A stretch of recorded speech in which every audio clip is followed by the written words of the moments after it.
الحمد للہ وکفا والصلاة والسلام علی عباده الذین اصطفى اما بعد فاعوذ باللہ من الشیطان الرجیم بسم اللہ الرحمن الرحیم ان فی خلق السماوات والارض واختلاف اللیل والنہار لآیات لأولی الالباب الذين يذكرون الله قياما وقعودا وعلى جنوبهم ويتفكرون في خلق السماوات والأرض ربنا ما خلقت هذا باطلا سبحانك فقنا عذاب النار ربنا إنك من تدخل النار فقد أخزيته وما للظالمين من أنصار ربنا اننا سمعنا مناديا ينادي للإيمان ان آمنوا بربكم فآمنا ربنا فاغفر لنا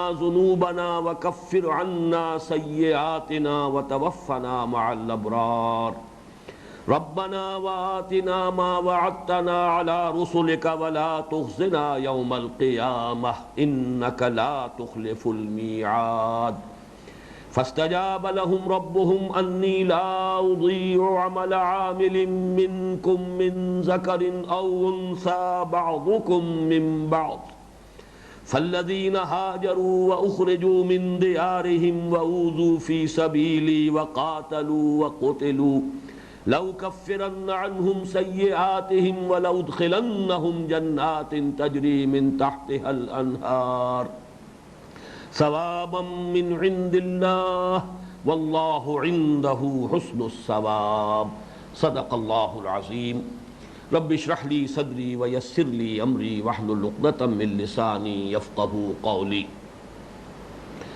اللهم ربنا الهمنا رشدنا واعذنا من شرور انفسنا اللهم ربنا نور قلوبنا بالایمان واشرح صدورنا للاسلام آمین یا رب العالمین۔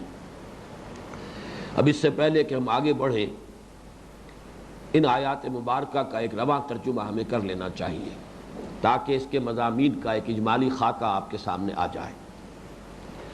ان فی خلق السماوات والارض، یقیناً آسمانوں اور زمین کی تخلیق میں، واختلاف اللیل والنہار، اور رات اور دن کے الٹ پھیر میں، لآیات، یقیناً نشانیاں ہیں، لأولی الالباب، ہوش مند لوگوں کے لیے، خرد مند لوگوں کے لیے، الذین یذکرون اللہ قیاما وقعودا وعلی جنوبہم، جو لوگ یاد رکھتے ہیں اللہ کو کھڑے ہوئے بھی، بیٹھے ہوئے بھی، اور اپنی کروٹوں کے بل لیٹے ہوئے بھی، وَيَتَفَكَّرُونَ فِي خَلْقِ السَّمَاوَاتِ وَالْأَرْضِ، اور غور و فکر کرتے ہیں آسمانوں اور زمین کی تخلیق میں، رَبَّنَا مَا خَلَقْتَ هَذَا بَاطِلًا، وہ پکار اٹھتے ہیں اے رب ہمارے، تو نے یہ سب کچھ بیکار، بے مقصد اور عبث پیدا نہیں کیا، سبحانک، تو پاک ہے اس سے، فقنا عذاب النار،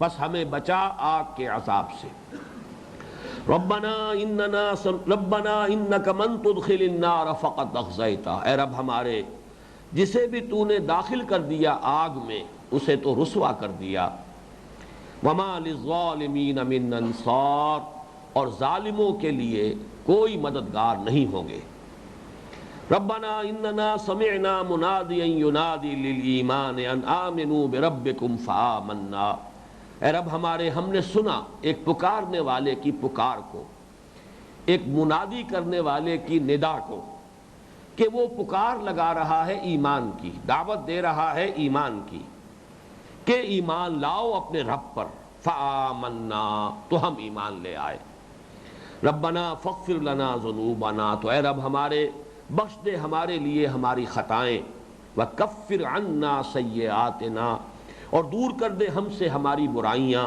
وتوفنا مع الابرار، اور ہمیں وفات دیجو اپنے نیک و کار بندوں کے ساتھ، ربنا وآتنا ما وعدتنا علی رسلک، اور اے رب ہمارے ہمیں دیجو وہ سب کچھ جس کا کہ تو نے ہم سے وعدہ کیا ہے اپنے رسولوں کے ذریعے، ولا تخزنا یوم القیامہ، اور ہمیں رسوا نہ کیجو قیامت کے دن، انک لا تخلف المیعاد، یقیناً تو اپنے وعدے کے خلاف کرنے والا نہیں ہے۔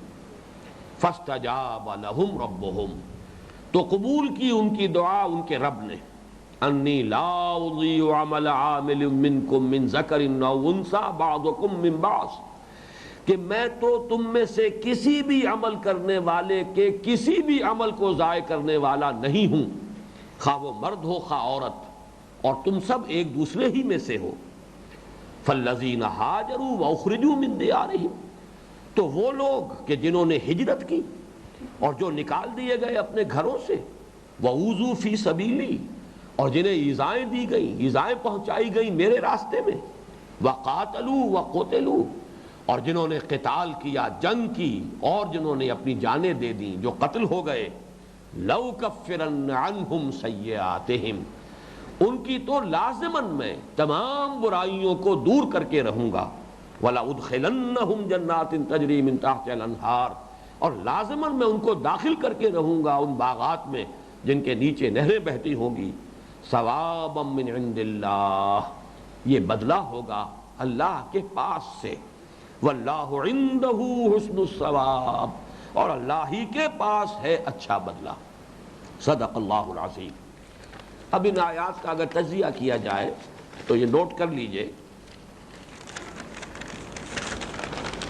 کہ ان میں سے پہلی آیت کا تعلق ہے ایمان باللہ سے، ان فی خلق السماوات والارض واختلاف اللیل والنہار لآیات لأولی الالباب، اس کا تعلق ہے ایمان باللہ سے۔ دوسری اور تیسری آیتوں کا تعلق ہے ایمان بالآخرہ سے۔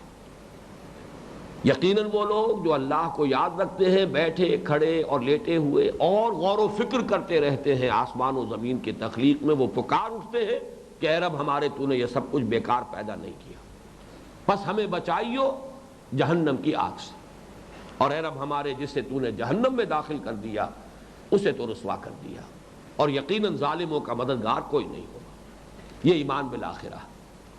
پھر چوتھی اور پانچویں دو آیات کا تعلق ایمان بالرسالت سے ہے۔ ربنا اننا سمعنا منادیا ینادی للایمان، اے رب ہمارے ہم نے سنا ایک پکارنے والے کی پکار کو کہ وہ ایمان کی منادی کر رہا ہے کہ مانو اپنے رب کو، ایمان لاؤ اپنے رب پر، ان آمنوا بربکم فآمنا۔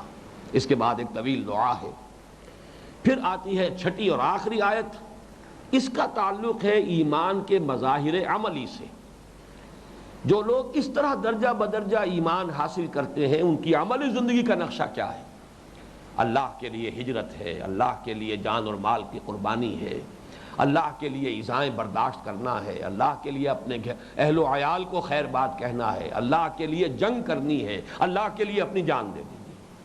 تو جو لوگ اتنے بڑے بڑے اعمال کرنے والے ہوں، فرمایا ان کا تو کیا کہنا ہے، میں تو کسی بھی چھوٹے سے چھوٹے عمل کو بھی ضائع کرنے والا نہیں، تو یہ تو بہت بڑے بڑے اعمال ہیں، ان کی تو پوری قدر کی جائے گی، ان کو پورا بدلہ دیا جائے گا، ان کی تمام برائیاں لازماً دور کر دی جائیں گی، ان کو لازماً جنت میں داخل کیا جائے گا۔ اس آیت میں اصل میں اس ایمان کی تصویر جو عملی ہے وہ سامنے آئی ہے۔ وہ ایمان تو ایک باطنی نور ہے، درجہ بدرجہ کیسے وجود میں آیا ہے وہ پہلی 5 آیات، لیکن اب اس کا جو ظہور ہو رہا ہے اس نور کا انسان کے عمل میں، اس کے کردار میں، اس کی شخصیت میں، اس کے رویے میں، اس کا ایک نقشہ ہے جو اس چھٹی آیت کے اندر کھینچ دیا گیا۔ اب آئیے پہلی آیت جس کا تعلق میں نے عرض کیا ہے کہ اس کا تعلق ہے ایمان باللہ سے، اس کے ضمن میں آج پھر میں چند باتیں آپ کو بنیادی بتا دینا چاہتا ہوں۔ علامہ اقبال نے اپنے خطبات میں شروع ہی میں ایک بہت بڑی بات کہی ہے، reconstruction of religious thought in Islam والا جو ان کا جو خطبات کا سلسلہ ہے، کانٹ کا حوالہ دیا ہے کہ وجود باری تعالیٰ کے لیے جتنے دلائل دیے گئے تھے، وہ آنٹولوجیکل ہوں، کاسمولوجیکل ہوں، ٹیلیولوجیکل ہوں، یہ 3 قسم کے دلائل ہیں کہ جو ارسطو کے زمانے سے دیے جا رہے ہیں۔ ایرسٹاٹل جو ہے مشائین کا استاد ہے، استاد اول، اور اس نے جو منطق ایجاد کی اور پھر منطق کے ذریعے سے اللہ کے وجود اور اللہ کی ہستی کو ثابت کرنے کی کوشش کی۔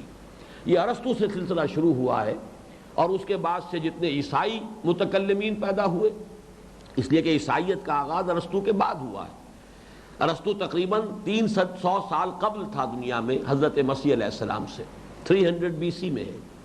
اس اعتبار سے اب عیسائیت بھی بعد میں آئی، علم کلام عیسائیوں کا بھی بعد میں آیا، پھر مسلمان آئے، مسلمانوں کے متکلمین علم کلام، ان سب نے وہی دلائل ہیں کہ جن کو مختلف الفاظ کا جامہ پہنا کر پیش کیا ہے، آنٹولوجیکل، کاسمولوجیکل، ٹیلیولوجیکل۔ اس کو بھی میں چاہتا ہوں ذرا سا واضح کر دوں۔ آنٹولوجیکل کیا ہے؟ دلیل انی یا دلیل وجودی، کہ انسان کے ذہن میں ایک ہستی کامل کا نقشہ موجود ہے، اگر ہے تو یقیناً اس کا وجود بھی ہوگا۔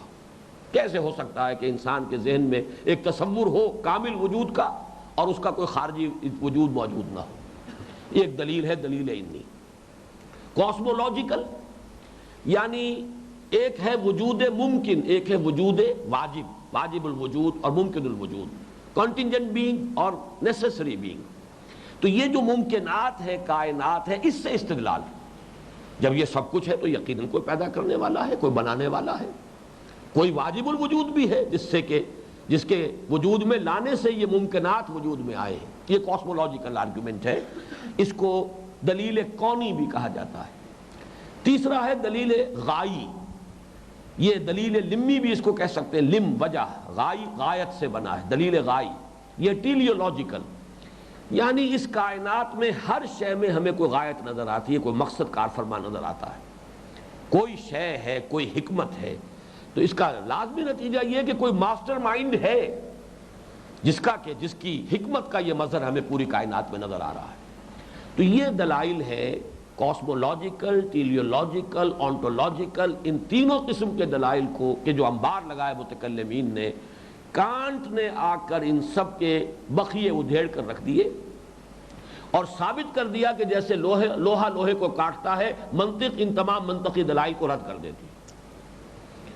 کوئی دلیل منطقی خدا کے وجود کو ثابت نہیں کر سکتی۔ یہ بڑی یوں سمجھیے کہ ایک طوفان خیز کتاب تھی، ایک بڑا طوفان اٹھ کھڑا ہوا۔ عیسائی دنیا، یورپ جو ہے، کانٹ کے زمانے تک کوئی وہ ملحد دور نہیں تھا، مذہب کا دور تھا، خدا کا انکار۔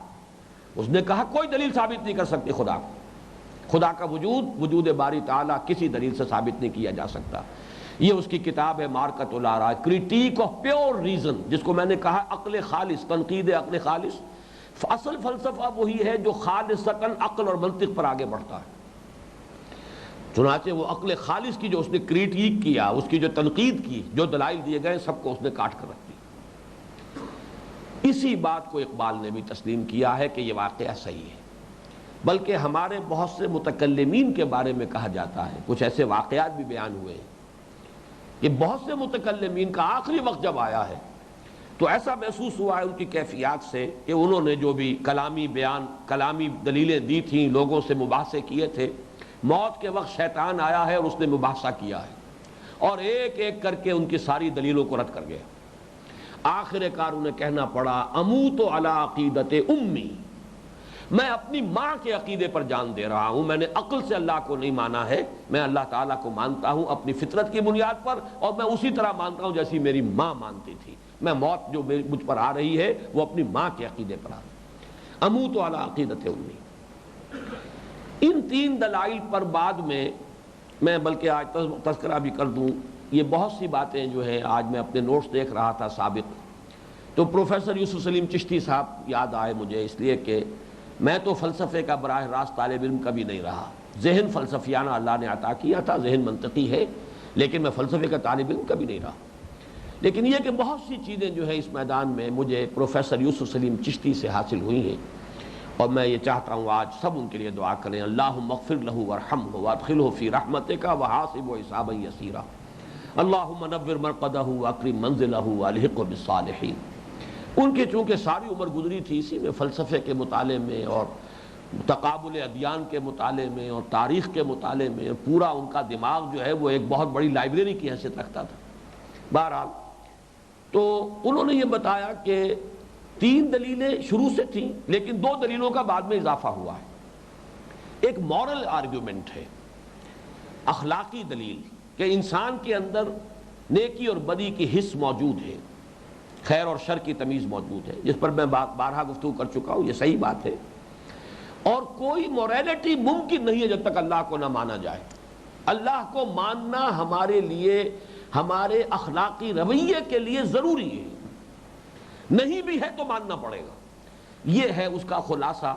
جب بہت طوفان اٹھا، کریٹیک آف پیور ریزن نامی کتاب پر جب اس کے خلاف بڑا طوفان اور غصہ لوگوں کو کا جو ہے اس کا مظاہرہ ہوا، تو پھر اس نے دوسری کتاب لکھی ہے۔ جیسے علامہ اقبال نے شکوہ کے بعد جواب شکوہ لکھی نظم، اسی طریقے سے کریٹیک آف پیور ریزن کے بعد کریٹیک آف پریکٹیکل ریزن، کہ جو پریکٹیکل معاملہ ہے انسان کا، عملی معاملہ ہے، عملی روش میں انسان کے لیے مورل ایٹیچیوڈ اختیار کرنا ممکن نہیں ہے جب تک کہ وہ خدا کو نہ مانے۔ یہ مورل آرگومنٹ ہے۔ اور ایک ہسٹوریکل آرگومنٹ ہے کہ جب پوری تاریخ انسانی میں انسان خدا کو مانتا آیا ہے تو آخر کوئی بات ہے۔ یہ ہسٹوریکل آرگومنٹ بھی ہے جس کا اضافہ کیا گیا۔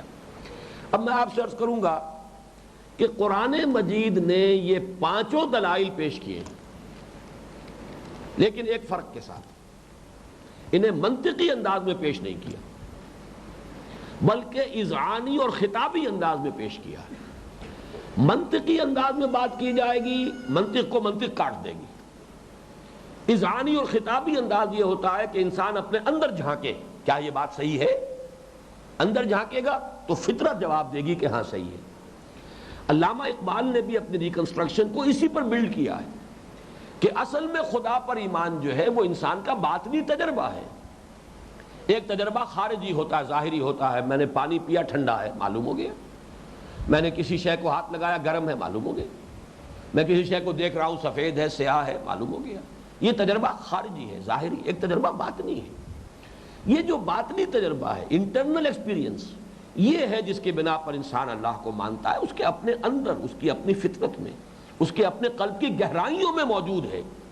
اس کی بنا پر وہی جو میں نے بریڈلے کا فقرہ آپ کو بتایا کہ philosophy is the name of finding bad reasons for what we believe on instincts، وہ تو ہمارے اندر پیوست ہے۔ اللہ کا یقین، اللہ پر ایمان، اللہ کی وجود، اس کی ہستی کا اس بات ہمارے اندر ہے۔ اب جب آپ اس کو دلیل سے ثابت کرنے کی کوشش کرتے تو دلیل اس کے مطابق آتی نہیں۔ جیسے کہا جاتا ہے کہ آفتاب آمد دلیل آفتاب، سورج جب طلوع ہو جائے تو اپنے وجود پر وہ خود ہی دلیل ہے سب سے بڑی۔ اب اگر کوئی شخص کہے نہیں صاحب میں تو نہیں مانتا، ثابت کیجئے کہ سورج ہے، اب کیسے ثابت کریں گے آپ؟ جو دلیل لائیں گے وہ کم تر ہوگی، وہ اس سورج کے وجود سے بڑی دلیل تو کوئی نہیں ہے۔ جو بدبخت سورج کو دیکھتے ہوئے انکار کرنے پر تل گیا ہو، اس کو کس دلیل سے آپ بنوائیں گے کہ سورج ہے؟ یہی معاملہ ہوا ہے منطقی استدلال کا، کہ متکلمین نے جو بھی محنتیں کی ہیں وہ فیوٹائل رہی، ان کا کچھ حاصل نہیں ہوا۔ وہ پائے استدلالیاں چوبی بود، چائے پائے چوبی سخت بے تمکین بود۔ یہ استدلالیوں کا جو بھی ہے پورا ان کا موقف جو ہے وہ سخت بے تمکین ہے، اسے کوئی تمکن اور اسے کوئی ثبات حاصل نہیں ہے۔ یہ تو اندر ہے، اندر جھانکو، جس کو قرآن کہتا ہے وَفِي أَنفُسِكُمْ أَفَلَا تُبْصِرُونَ، دیکھتے نہیں ہو اپنے اندر؟ تمہارا اپنے اندر جھانکو، اپنے من میں ڈوب کر پا جا سراغ زندگی، اپنے اندر جھانکو۔ یہ ہے در حقیقت، لیکن اس کا ایک انداز ہوتا ہے، اس کو اگر آپ دلیل کی شکل میں لانا چاہیں گے، کسی کے سامنے رکھیں گے، خطابی انداز۔ کیا ایسا نہیں ہے؟ اب دیکھیے دلیل انی کی ایک مثال میں آپ کو دے رہا ہوں، یا دلیل وجودی، سورہ ابراہیم کی آیت نمبر 10، اَفِي اللَّهِ شَكٌّ فَاطِرِ السَّمَاوَاتِ وَالْأَرْضِ، اس میں دلیل کوئی نہیں ہے۔ کیا اللہ کے بارے میں بھی شک ہے؟ ذرا سا آپ کو درو بینی پر آمادہ کر دے گا یہ سوال۔ جھانکو ذرا اپنے اندر، کیا واقعی شک ہے؟ کہہ تو رہے ہو کہ شک ہے، کیا حقیقتاً شک ہے؟ کیسے ہو سکتا ہے؟ کیا اللہ کے بارے میں شک ہو سکتا ہے؟ اَفِي اللَّهِ شَكٌّ فَاطِرِ السَّمَاوَاتِ وَالْأَرْضِ۔ اسی طریقے سے اب دلیل غائی تو آج ہی کے سبق میں آ جائے گی، اگرچہ شاید آج ہم معنی پہنچ سکیں۔ ربنا ما خلقت هذا باطلا، اے رب ہمارے تو نے یہ سب کچھ بیکار تو پیدا نہیں کیا، بے مقصد تو پیدا نہیں کیا۔ ہر شے میں غایت ہے، ایک مقصد ہے، حکمت ہے۔ یہ دلیل غائی ہے، مورل آرگومنٹ۔ لیکن مورل آرگومنٹ کو قرآن مجید زیادہ تر امپلائے کرتا ہے وجود باری تعالیٰ کے اس بات کے لیے نہیں، بلکہ بعث بعد الموت، آخرت کے اس بات کے لیے۔ افنجعل المسلمین کالمجرمین ما لکم کیف تحکمون، کیا ہم مجرموں کو اور فرما برداروں کو برابر کر دیں گے؟ کیا ہو گیا تمہیں؟ تم کیسی باتیں کر رہے ہو؟ کیسی بچگانہ باتیں کر رہے ہو؟ کیا برابر کر دیے جائیں گے نیک اور بد؟ کیا غدار اور باغی اور دوسری طرف وفادار اور فرما بردار کوئی دنیا میں کوئی بادشاہت ہے؟ جو ان کو برابر کر دے. فتعال اللہ الملک الحق، بہت بلند و بالا ہے وہ بادشاہ حقیقی، تو کوئی بھی اندھیر نگری چوپٹ راج نہیں چل سکتا. جزا ہونی چاہیے. اگر خیر خیر ہے، اگر شر شر ہے، تو خیر کا نتیجہ خیر، شر کا نتیجہ شر برآمد ہونا چاہیے. اس دلیل کو قرآن نے پیش کیا، کثرت سے پیش کیا، لیکن اس کو اللہ تعالیٰ کے وجود کے اس بات کے لیے نہیں بلکہ آخرت کے. تو میں جو کچھ عرض کر رہا تھا وہ یہ ہے کہ قرآن مجید نے یہ سارے دلائل دیے ہیں اور ان سب کو امپلائے کیا ہے، استعمال کیا ہے، لیکن منطقی انداز میں نہیں بلکہ اذعانی اور خطابی انداز میں. اور ان کو در حقیقت یوں کہنا چاہیے کہ یہ جو آیات ہیں یہ ایک طرح سے انسان کے اندر جو ڈورمنٹ کانشسنس ہے، اس کا شعور جو خابیدہ ہے، اسے جگانے کے لیے، بیدار کرنے کے لیے، اس کو ایکٹیویٹ کرنا ہے، اندر موجود. جیسے کیمسٹری میں ایک تصور موجود ہے کیٹلیٹک ایجنٹ کا. دو چیزیں ہیں، دونوں موجود ہیں، انٹریکشن نہیں ہو رہا. کوئی چیز اور درکار ہے جو ان کے اندر باہم ایک انٹریکشن کرائے گی، وہ کیٹلیٹک ایجنٹ ہے. وہ کیٹلیٹک ایجنٹ جو ہے وہ استعمال نہیں ہوتا، جو کا تو رہتا، لیکن ان دونوں کے اندر وہ ایک معاملہ کروا دیتا ہے. ان دونوں میں انٹریکشن جو ہے باہمی تعامل کے لیے وہ ذریعہ بن جاتا ہے. تو در حقیقت قرآن مجید صرف اس ڈورمنٹ کانشسنس کو جو انسان کے اندر موجود ہے اس کو بیدار کرتا ہے، اور یہ اس کا آرگومنٹ کا انداز ہے. البتہ جہاں تک آخرت کا تعلق ہے اس میں وہ فطرت کے ساتھ ساتھ عقل کو اور منطق کو بھی بروئے کار لاتا ہے. جہاں تک ایمان باللہ کا تعلق خالصتاً فطرت کی بنیاد پر، بدیہیات فطرت کی بنیاد پر اللہ کو مانا جائے گا. البتہ آخرت کا معاملہ ہم دیکھیں گے کہ اس میں یقیناً پھر اضافہ ہو جاتا ہے منطق کا بھی. اب آئیے پہلی آیت، ان فی خلق السماوات والارض واختلاف اللیل والنہار لآیات لأولی الالباب.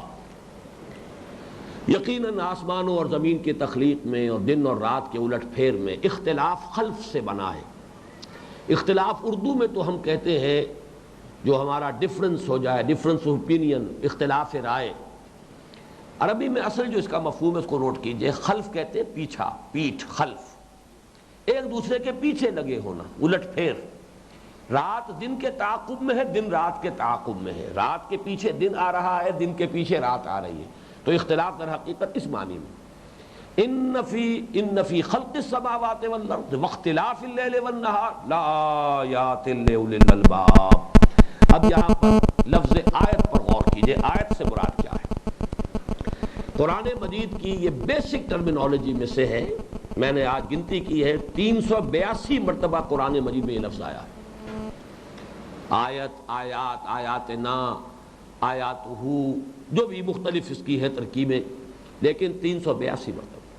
اور یہ بیسک ٹرمینالوجی میں سے. اس کا مادہ کیا ہے؟ الف یا یا، الف یا یا. اب اس سے ایک لفظ بنتا ہے ایو. اور ایو کس لیے آتا ہے؟ کوئی دو چیزوں میں سے یا چند چیزوں میں سے کسی شے کی پہچان کرنا، آئیڈینٹیفائی کرنا.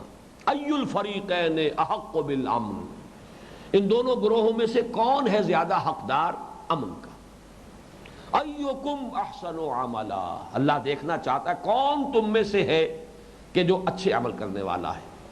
تو گویا کہ ایو آتا ہے استخبار کے لیے، خبر حاصل کرنے کے لیے، پہچان کرانے کے لیے.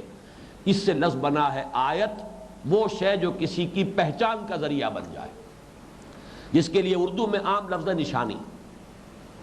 ایک رائے یہ ہے کہ یہ آیا ہے تعیّیا سے. تعیّیا کہتے ہیں کسی شے کا ثابت ہو جانا، اے تثبتا، باب تفاعل ہے. یہ کوئی شے ثابت ہو گئی، قائم ہو گئی مضبوطی کے ساتھ، تثبتا، تعیّیا.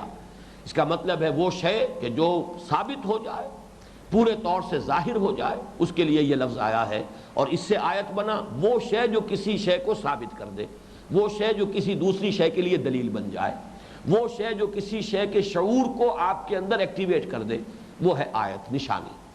عام طریقے پر جو اردو کا لفظ استعمال ہوتا ہے وہ نشانی.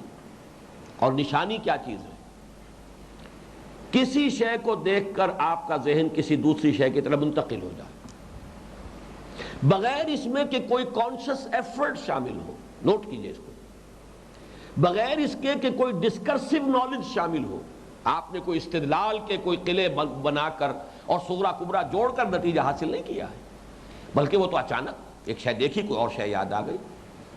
آپ کے دوست نے کبھی آپ کو کوئی شے دی تھی، کوئی ایک تحفہ تھا، آپ نے کہیں ٹرنک میں رکھا ہوا تھا اطمینان سے. اب ہو گئے سال ہا سال، نہ کبھی دوست یاد آیا، نہ اس کا کوئی معاملہ، نہ کوئی خط و کتابت ہے، آپ کے ذہن سے اوجھل ہو گیا، یادداشت سے بھی نکل گیا. اچانک کسی روز آپ ٹرنک کھولتے ہیں، وہ شے نظر آ جاتی ہے، وہ رومال ہو، قلم ہو، کسی شے، کوئی شے ہو، فوراً دوست یاد آ گیا. وداؤٹ اینی کانشیس ایفرٹ، کوئی آپ کا ارادہ نہیں تھا کہ آپ اس کو یاد کریں، اور بغیر اس کے کہ کوئی دلیل استدلال کا معاملہ ہوا ہو، بلکہ وہ تو یہ کہ وہ شے آپ نے دیکھی اور وہ نشانی تھی کسی اور شے کی، فوراً وہ شے یاد آ گئی. اب اس کے دو اور نتیجے نکلیں گے کہ آیت سے جو شے حاصل ہوتی ہے وہ جیسا کہ میں نے عرض کیا، نمبر ایک، without any conscious effort, without any discursive discourse, بغیر کسی منطقی استدلال کے، بغیر کسی اپنے شعوری ارادے کے کوئی علم حاصل ہوا. دو باتیں اور نوٹ کیجئے. نمبر ایک یہ کہ نشانی کے ذریعے کوئی علم دیا نہیں جا سکتا، وہ علم پہلے سے ہوتا ہے. کوئی شے اندر تھی آپ کے، ذہول کے پردے پڑ گئے تھے، یادداشت کی گہرائی میں چیز اتر گئی تھی. اس کے لیے میں الفاظ استعمال کرتا رہا ہوں کہ محافظ خانہ ایک دفتر ہوتا ہے ڈی سی آفس کے ساتھ. اب فائلیں ہیں سال ہا سال کی پرانی جو ہیں، کیسز جو ہیں وہ بند ہو چکے، فائلیں وہاں ڈمپ ہوتی ہیں، نہ معلوم انبار لگے ہوتے ہیں، زمین سے لے کے چھت تک جو ہے وہ بنے ہوئے ریکس اور فائلیں. اب ان فائلوں میں محافظ خانہ جو ہمارے ذہن کا ہے، یادداشت جو ہے، آج کچھ چیزیں معلوم ہوئی، پھر کل کچھ اور معلوم ہوئی، پھر کل کچھ اور معلوم ہوئی، پھر اور معلوم ہوئی، اب وہ نیچے جاتی جا رہی ہے. تو محافظ خانے میں، یادداشت کے محافظ خانے میں کوئی شے بہت نیچی چلی گئی ہے. اب یہیں سے آپ نے ڈھونڈ کر نکال لی ہے. بہرحال وہ نئی تعلیم اور شے ہوتی ہے. تعلیم ہے کوئی نئی بات کسی کو بتانا، علم دینا، جبکہ نشانی کے ذریعے سے کوئی نیا علم حاصل نہیں ہوتا، پرانا علم تازہ ہو جاتا ہے. پرانی بات جو بھول گئے تھے آپ، وہ یاد آ جاتی. یہی وجہ ہے قرآن مجید کی ایک دوسری اہم اصطلاح آپ سمجھ لیجئے، وہ ہے ذکر، ذکرہ، تذکرہ، تذکر، تذکیر. فذکر بالقرآن من یخاف وعید. ذکر کے معنی یاد، ریمائنڈ کرنا. کوئی شے جو آپ کے ذہن میں تھی لیکن وہ یادداشت کے ذخیرے میں نیچے اتر گئی محافظ خانے میں، اسے پھر دوبارہ اٹھا کر شعور کی سطح پر لے آنا، یہ تذکیر ہے. تذکر، چیتا آ گیا. کوئی شے تھی جو بھول گئے تھے، اور یہی لفظ جو ہے خاص طور پر شاہ عبد القادر نے یہ استعمال کیا اس لفظ کے ترجمے میں. اس دن چیتے گا انسان، یومئذ یتذکر الانسان وانیٰ لہ الذکریٰ. اور کس کام کا اس دن چیتنا؟ یاد تو آ جائے گا، حقیقت تو منکشف ہو جائے گی، لیکن اب کیا فائدہ؟ تو یہ گویا کہ علم پہلے سے ہوتا ہے. اسی لیے قرآن مجید میں لفظ آیت کے ساتھ ساتھ بریکٹ کر کے دوسری اہم اصطلاح نوٹ کر لیجئے، تذکیر، ذکر. قرآن کیا ہے؟ ذکر. انا نحن نزلنا الذکر وانا لہ لحافظون. ہم نے ہی اس الذکر کو نازل، یاد دہانی ہے، ریمائنڈ کرنے والی شے ہے، تمہیں یاد دلانے والی شے ہے. تمہارے اندر چیزیں موجود ہیں. کم سے کم ایمان باللہ کی حد تک نوٹ کر لیجئے، یہ معرفت رب انسان کی فطرت میں موجود ہے. ڈورمنٹ ہے یہ کانشسنس. اس ڈورمنٹ کانشسنس کو ایکٹیویٹ کرنا ہے. یہ گہرائی میں اتر گئی ہے اس کی یاد، اس کو لا کر اور شعور کی سطح پر لے آنا ہے. اور یہ معاملہ جیسا کہ میں نے عرض کیا سپونٹینیس ہے، بغیر کسی کانشس ایفرٹ کے ہے، بغیر کسی جس کو ڈسکرسو نالج کہتے ہیں، تجزیاتی اور منطقی صغرا کبرا جوڑ کر نتیجہ نکالنا، اس کا اس میں کوئی دخل نہیں. اس لیے کہا ہے آسمانوں اور زمین کی تخلیق اور رات اور دن کی الٹ پھیر میں نشانیاں ہیں. کس کی؟ اللہ کی، خالق کی، اس کی صفات کمال کی. اس کو دیکھو اور اس کو پہچانو. کوئی ہے برگ درختان سبز در نظر ہوشیار، ہر ورق دفتر است از معرفت کردگار. یہ شیخ سعدی کا شعر. یہ جو درخت ہیں، ان کے ہرے ہرے پتے، ہر پتا جو ہے اللہ تعالیٰ کی معرفت کا ایک دفتر ہے. دیکھنے والی نگاہ چاہیے. معمور ہو رہا ہے عالم میں نور تیرا، ازباہ تاب ماہی سب ہے ظہور تیرا. یہ پوری کائنات، اس کی ایک ایک شے جو ہے وہ اللہ تعالیٰ کی یاد کے لیے، اللہ کے ذکر کے لیے، یاد دہانی کے لیے، ریمائنڈ کرانے کے لیے، اس کی معرفت، سوئی ہوئی معرفت کو جگانے کے لیے۔ ایک کوئی بہت پرانا گانے کا لفظ مجھے یاد آیا ہندی کا، سوئے ہوئے ہردے کو جگایا۔ یہ سویا ہوا ہردہ، سویا ہوا دل جو ہے، سویا ہوا تھا، اسے جگانا، یہ ڈورمنٹ کانشسنس، اس کو ایکٹیویٹ کرنا، یہ کام ہے کہ جو قرآن مجید کے ذریعے سے ہوتا ہے۔ چشتی صاحب نے بلکہ خود مجھے اپنا ایک شعر سنایا تھا کہ حق میری دسترس سے باہر ہے، حق کے آثار دیکھتا ہوں میں، حق کے آثار ہے، یہ پوری کائنات، یہ ظہور ہے اللہ کا، ہر شے نشانی ہے، سورج نشانی ہے، چاند نشانی ہے، ہواؤں کا چلنا نشانی ہے، بارش کا برسنا نشانی ہے، آسمانوں کی تخلیق نشانی ہے، زمین کی تخلیق نشانی ہے۔ اب آپ دیکھیں گے کہ مکی صورتوں میں کتنی مرتبہ ان فی ذالک لآیہ، ان فی ذالک لآیہ وآیۃ لہم وآیۃ لہم، کائنات کے ایک ایک گوشے سے اشارے کر کر اس میں بھی نشانی ہے، اس میں بھی نشانی ہے۔ اب ذرا نوٹ کیجئے، یہ عجیب حسن اتفاق ہے کہ یہ سورہ آل عمران کے 20ویں رکوع کی پہلی آیت ہے، ان فی خلق السماوات والارض واختلاف اللیل والنہار لآیات لأولی الالباب۔ سورہ آل عمران کا جوڑا ہے سورہ بقرہ، سورہ بقرہ کے بھی 20ویں رکوع کی پہلی آیت یہی ہے، اور وہاں وہ طویل آئی ہے، 8 نشانیوں کا تذکرہ ہے۔ ان فی خلق السماوات والارض واختلاف اللیل والنہار والفلک التی تجری فی البحر بما ينفع الناس وما انزل اللہ من السماء من ماء فاحیا به الارض بعد موتها وبث فيها من كل دابة وتصريف الرياح والسحاب المسخر بين السماء والارض لآیات لقوم یعقلون۔ اس کو میں دورہ ترجمہ قرآن میں جو لوگ شریک ہوئے ہیں انہیں یاد ہوگا، میں نے اس کو نام دیا ہے آیت الآیات۔ یہ 8 آیتیں قرآن نے ایک آیت میں جمع کی ہیں۔ لفظ آیت کو سمجھئے، آیت ان میں سے ہر ایک آیت ہے، لآیات، اس میں نشانیاں ہیں، آسمانوں کی تخلیق ایک نشانی ہے، زمین کی تخلیق ایک نشانی ہے، رات اور دن کا الٹ پھیر ایک نشانی ہے، اور جو سمندروں میں کشتیاں چل رہی ہیں نشانی ہے، پھر یہ کہ جو بارش برستی ہے آسمان سے وہ نشانی ہے، اس کے ذریعے سے جو سبزہ وہ نکلتا ہے زمین سے وہ نشانی ہے، یہ جو چوپائے پھیلا دی ہیں زمین میں وہ نشانی ہے، ہواؤں کا چلنا ایک نشانی ہے، اور یہ جو بادل ہیں آسمان اور زمین کے درمیان معلق یہ نشان، لآیات لأولی الالباب۔ آپ مکی صورتوں میں دیکھیں گے ان میں سے ایک ایک پر ایک ایک آیت آئے گی، لیکن یہاں پر اس آیت میں آیت الآیات، یہ آیت نمبر 164 ہے سورہ بقرہ کے 20ویں رکوع کی پہلی آیت۔ ان فی خلق السماوات والارض واختلاف اللیل والنہار والفلک التی تجری فی البحر بما ينفع الناس وما انزل اللہ من السماء من ماء فاحیا به الارض بعد موتها وبث فيها من كل دابة وتصريف الرياح والسحاب المسخر بين السماء والارض لآیات لقوم یعقلون۔ نوٹ کر لیجئے، یہ بھی ایک مثال ہے، القرآن یفسر بعضہ بعضا، اور قرآن مجید میں مثنیٰ جو ہے، جو عظیم آیات ہیں، آپ کو ان کا مثنیٰ کہیں نہ کہیں مل جائے گا، اور یہ تو چونکہ سورہ بقرہ سورہ آل عمران ایک جوڑے کی حیثیت رکھتی ہیں، ان میں بالکل ٹھیک اسی جگہ پر 20ویں رکوع کا پہلی آیت سورہ بقرہ کی بھی، سورہ آل عمران کی۔ اب ذرا نوٹ کیجئے، اولو الالباب کسے کہتے ہیں؟ لآیات لأولی الالباب، ہوش مند لوگوں کے لیے ہے، لیکن یہ کہ الباب کا لفظ، اس کی جیسے وہ آیت جو ہے الف یا اس سے یہ لفظ نکلا ہے، الباب لب، لام با با لب، لب کہتے ہیں کسی شے کا اصل جوہر، جیسے ہم کہتے ہیں لب لباب، اس پوری بحث کا لب لباب یہ ہے، ساری گفتگو کا لب لباب یہ ہے، لیکن قرآن مجید میں یہ لفظ اس مادے سے صرف لفظ آیا ہے الباب، لب بھی نہیں آیا، صیغہ واحد نہیں آیا، 16 مرتبہ قرآن مجید میں اولو الالباب کا لفظ آیا۔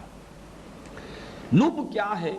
چونکہ انسان حیوان عاقل ہے، انسان کا خلاصہ، انسان کا اصل جوہر اس کی عقل ہے، عقل اور شعور، لیکن عقل میں اور لب میں ایک فرق ہے، بڑا باریک فرق، اور اس کے لیے میں آپ کو امام راغب کی عبارت سنا رہا ہوں، اللب العقل الخالص من الشوائب، جو میں اس سے پہلے الفاظ کہتا رہا ہوں کہ عقل پر پردے نہ پڑ گئے ہوں خواہشات کے، جذبات کے، شہوات کے، تعصبات کے، فطرت صحیح، عقل سلیم، تو انسان حکمت تک پہنچ جائے گا، دانائی حاصل ہو جائے گا، اللہ کو پہچان لے گا، اللہ کا شکر کرے گا، ہمتن اس کے سامنے اپنے آپ کو بچھا دے گا، ایاک نعبد و ایاک نستعین۔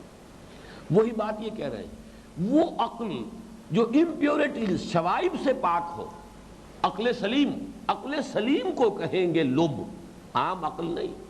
پھر میں عرض کر رہا ہوں وہ جس کو میں نے آج بھی لفظ استعمال کیا تھا، کل کیا تھا، کہ یہ عقل تو در حقیقت کرائے کی، یہ دماغ جو ہے کرائے کا وکیل ہے، اصل سے ڈائریکشن فطرت معین کرتی ہے اور دماغ اس کے لیے دلائل دے دیتا۔ اس اعتبار سے اللب العقل الخالص من الشوائب، وقیلا، ایک رائے یہ دی ہے امام راغب نے کہ لب کیا ہے، ہوا ما زکا من العقل، عقل کا جب تزکیہ ہو جاتا ہے، پاک ہو، اس کے اندر گندگیوں کی علائش نہ رہ جائے، وہی شہوات، جذبات، خواہشات، تعصبات، ان کی پٹیاں نہ بندھی ہوں، تو یہ لب ہے۔ اب پیاری بات کہی ہے، فَكُلُّ لُبٍ عَقْلٌ وَلَيْسَ كُلُّ عَقْلٍ لُبًّا، ہر لب تو لازماً عقل ہے لیکن ہر عقل لب نہیں ہے۔ اسی کو آپ کہتے ہیں عام اور خاص، ہر مومن تو لازماً مسلم ہے، ہر مسلم لازماً مومن نہیں ہے، ہر رسول تو لازماً نبی ہے، ہر نبی لازماً رسول نہیں ہے، ہر لب تو لازماً عقل ہے لیکن ہر عقل لازماً لب نہیں ہے۔ لب وہ ہوگی کہ جس کے اندر سلامتی ہو، جس میں تزکیہ ہو، پاکیزگی ہو، غلط رجحانات سے پاک عقل جو ہے اس کو لب کہیں گے، اولو الالباب۔ اس اعتبار سے آپ نوٹ کیجئے کہ اس کے لیے دوسرا لفظ وہی ہو گیا جو حکمت ہے، فطرت سلیمہ جمع عقل سلیم، اس کا حاصل حکمت۔ چنانچہ یہ آیت بھی نوٹ کرنے کے قابل ہے، سورہ بقرہ کی آیت نمبر 269، یؤتی الحکمت من یشاء ومن یؤت الحکمت فقد اوتی خیرا کثیرا وما یذکر الا اولو الالباب۔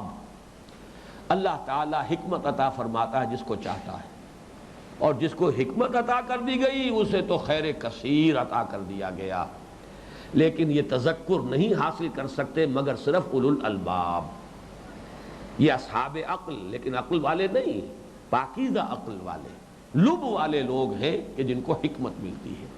تو گویا کہ وہی فرق جو میں نے فلسفہ اور حکمت میں کیا تھا، اسی کے حوالے سے یہ لب اور عقل کے مابین جو فرق ہے اس کو نوٹ کر لیں۔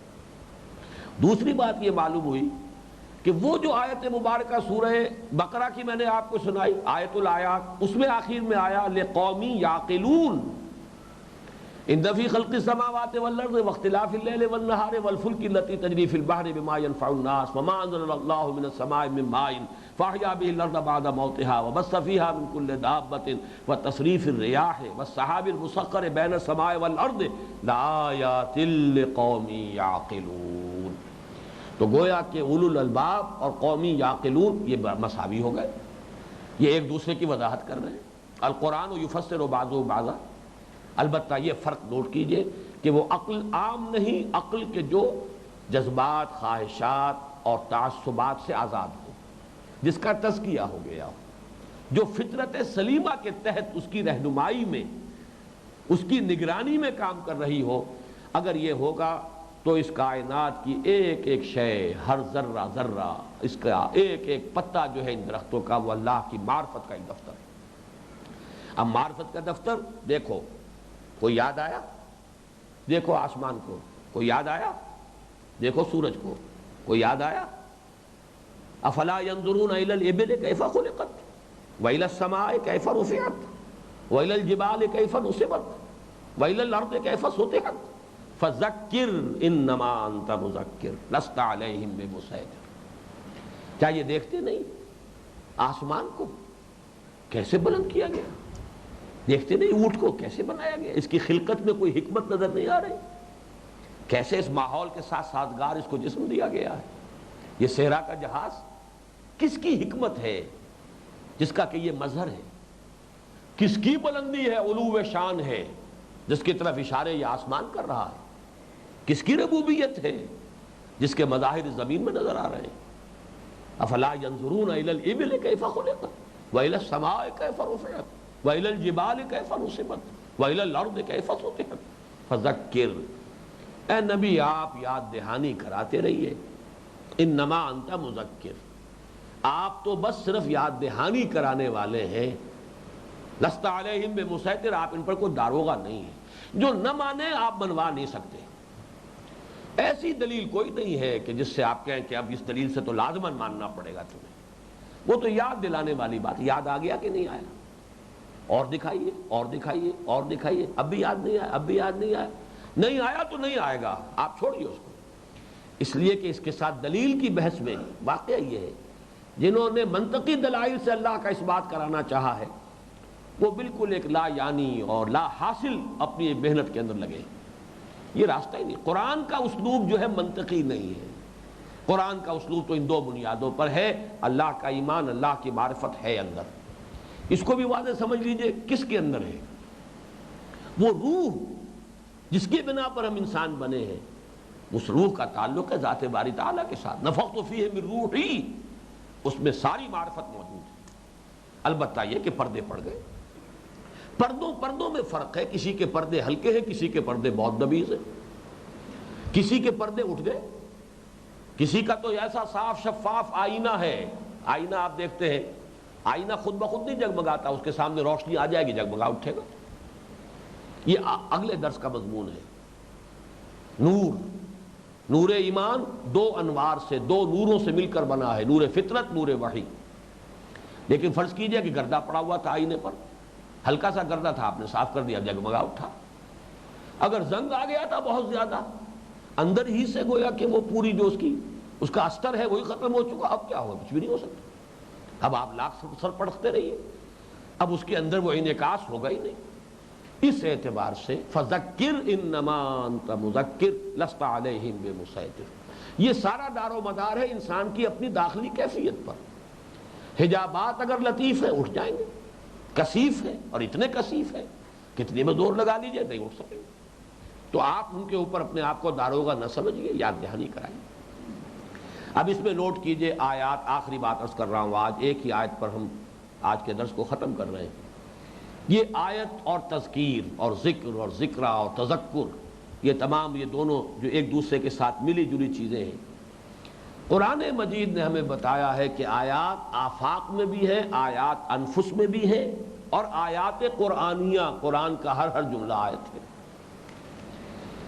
آیات آفاقی، آیات انفسی، سنوریہم آیاتنا فی الآفاق وفی انفسہم حتی یتبین لہم انہ الحق، ہم عنقریب انہیں دکھائیں گے اپنی آیات، آفاق میں بھی اور ان کے اپنے اندر بھی، یہاں تک کہ ان پر یہ بات مبرہن ہو جائے گی، واضح ہو جائے گی کہ یہ حق ہے، قرآن جو کچھ کہہ رہا ہے صحیح۔ یہ آیات آفاقی، آیات انفسی۔ اسی طریقے سے سورہ زاریات میں، یہ تو آیت ہے سورہ حامیم السجدہ کی، سورہ زاریات میں ہے وَفِي الْأَرْضِ آیَاتٌ لِّلْمُوقِنِينَ وَفِي أَنفُسِكُمْ أَفَلَا تُبْصِرُونَ، زمین میں بھی نشانیاں ہیں یقین کرنے والوں کے لیے، لا تعداد نشانیاں، برگ درختان سبز در نظر ہوشیار، ہر ورق دفتر است معرفت کردگار۔ وفی انفسکم افلا تبصرون، تمہارے اپنے اندر، تمہارے وجود کے اندر، تمہارے باطن میں نشانیاں موجود ہیں۔ مرزا عبد القادر بے دل کا ایک شعر ہے،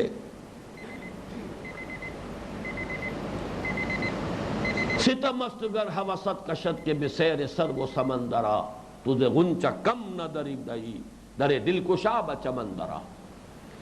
کتنی ستم کی بات ہے کہ تم چمن کی سیر کو نکلتے ہو، پھولوں کو دیکھنے کے لیے، باغ کی سیر کرنے کے لیے، باہر کا چمن تو تمہیں نظر آتا ہے، تمہارے اپنے اندر ایک چمن ہے۔ ستم است گر ہوست کشد کہ بسیر سر و سمندرا، تجھے غنچہ کم نہ دمیدئی، تو خود جو ہے تیرا اپنا وجود ایک غنچے سے زیادہ درخشاں ہے، اس سے کم نہیں ہے۔ تجھے غنچہ کم نہ دمیدئی در دل کشا، اپنے دل کا دروازہ کھول، بچمن درا، اس دل کے اندر جو چمن آباد ہے ذرا کبھی اس کی سیر کر۔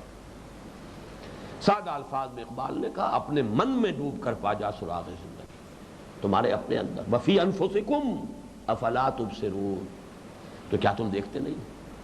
آیات قرآنی آپ کیا کرتی ہیں؟ وہ جو میں نے کیٹلیٹک ایجنٹ کا لفظ استعمال کیا تھا، انہی آیات آفاقی، آیات انفسی کی طرف اشارے کر کر کے دیکھو، آسمان کو دیکھو، زمین کو دیکھو، ستاروں کو دیکھو، چاند کو دیکھو، رات کو، دن کو، ان سب کی طرف اشارے کر کے، اور پھر یہ کہ اس کے اپنے اندر ایک صوتی آہنگ ہے، اس کے اندر ایک ڈیوائن ملکوتی ہے، اس میں اپنا ایک نغمہ ہے۔ یہ نغمہ، یہ گویا کہ اندر اس شعور کو مزید بیدار کرنے کے لیے تو آیات آفاقی، آیات انفسی اور آیات قرآنیہ، ان تینوں کا نتیجہ کیا ہے؟ اللہ کی معرفت جو فطرت انسانی میں موجود ہے وہ ان آیات کے ذریعے سے ابھر کر انسان کی شعور کی سطح پر آ جاتی ہے، اور اس کا نام ہے ایمان باللہ۔ بارک اللہ لی ولکم فی القرآن العظیم ونفعنی وإیاکم بالآیات والذکر الحکیم۔